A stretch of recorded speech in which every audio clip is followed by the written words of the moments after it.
A fight over Common Core education standards has made its way back to the front of the classroom, and today lawmakers are being quizzed on whether they will make changes to it. As Matt MARKHAM reports, teachers and parents are calling for a ban on tough new tests for kids and something else to help level the playing field from school to school.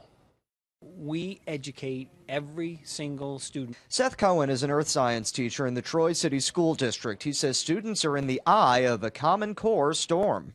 I understand we have a core standards that we want to do here, but we need time for the students and teachers to catch up. The idea of tougher new curriculum was to make students more globally competitive. Teachers here are calling for a 3-year moratorium on much of the testing. Cohen says that testing becomes too much of a focus for students. It gets narrowed because districts are forced to pare down to what are the mandated things that we have to do, and others have to get cut.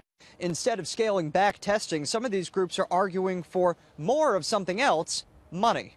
75% of our school districts, we have 700 in the state, 75% still have less funding than they did 5 years ago before the recession.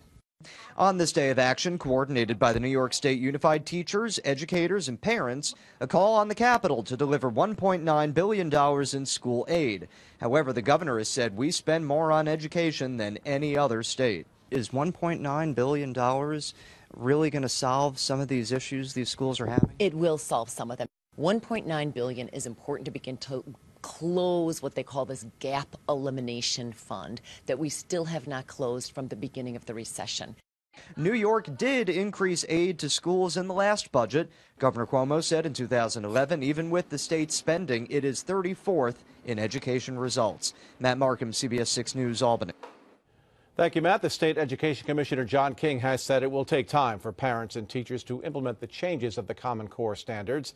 He said at a meeting in Albany several months ago that the State Ed Department is open to make its own changes along the way.